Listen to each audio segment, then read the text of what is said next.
But, sir, killing folks is against the law. Especially when it's a lovely lady like her.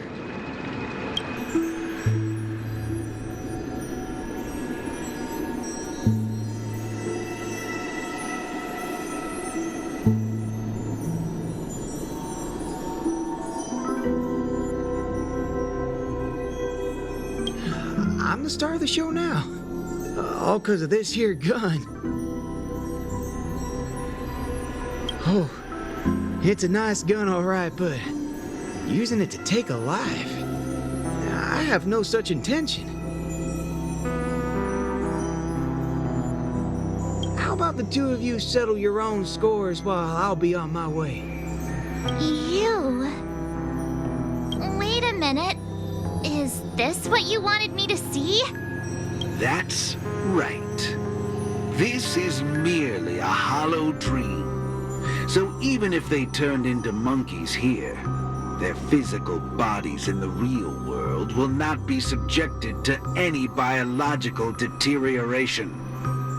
The Ranger's extraordinarily staunch and unyielding mind made him an even more valuable specimen to be studied. His mind hasn't been completely wiped out. Instead, he is neither a monkey, nor is he a Galaxy Ranger. He's a young Boothill, one from many years back. Back when his homeland hadn't been ravaged, when he lived as a carefree child in the grasslands. A partial regression. How very interesting indeed. If memory serves, this version of him is at least 10 years removed from the older Boothill, when he first fired a shot at a bandit. Miraculous.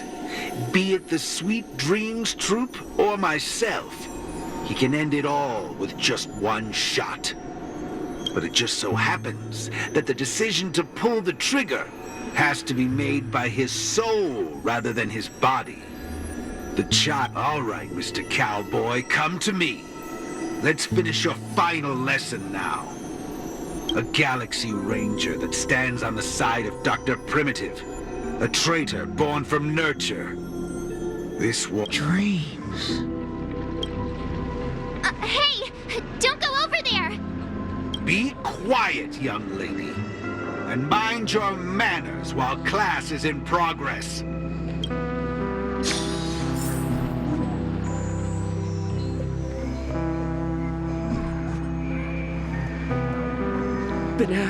Banana? What's your problem?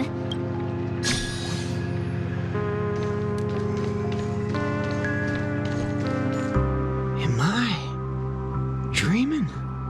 Yes, of course. This dream is based off your memories. What do you last remember? Were you herding or chopping firewood? Neither of those. I was eating some piping hot stew. Huh. That's strange. How did I fall asleep? Well, there's a lot of things I should be doing. I guess Nick's gonna kick me awake soon. You haven't brought up that name in quite a while. But I suppose that's only right, considering where you are on the timeline. For you at this point, everything the IPC does is still in a far-off future. What a strange dream. Everything sounds like nonsense. It doesn't matter. It's time for you to come back to reality. How does it feel?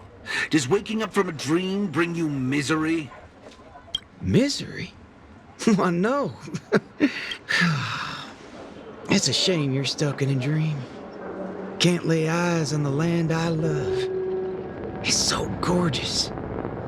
You'd be willing to die. Right there.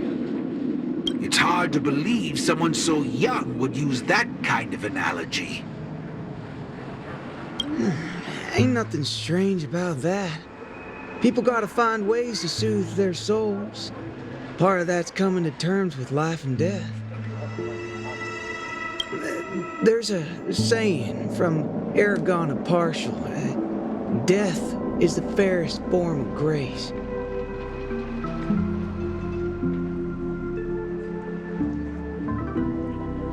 For the good-hearted, death keeps their purity intact. For the cunning scoundrels, death ends things clean and quick. I see. Does that mean you're not afraid of death? If so, please extend your hand out for me. I suppose you're perfectly willing to apply the fairest form of grace to every corner of the universe? In the name of Dr. Primitive, that is. This is my final lesson for you. You shall thoroughly understand his philosophy. And with that, a star will pitifully fizzle out. No problem, teacher. But there's something else I have to tell you. I was worried about missing my shot, but now that I've gotten a hold of you, I reckon I won't. What? How is this possible? The regression should have occurred already. Whew. You want to know something? I was worried I had it all wrong just now. But now, there ain't no problem. Because only an evildoer asks why before he dies. I ain't deaf, alright?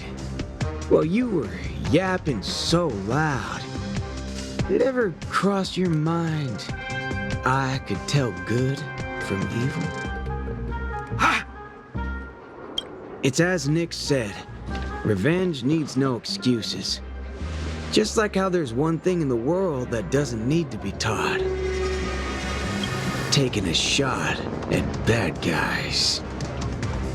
How did things take such a turn? You're just a child. Even for some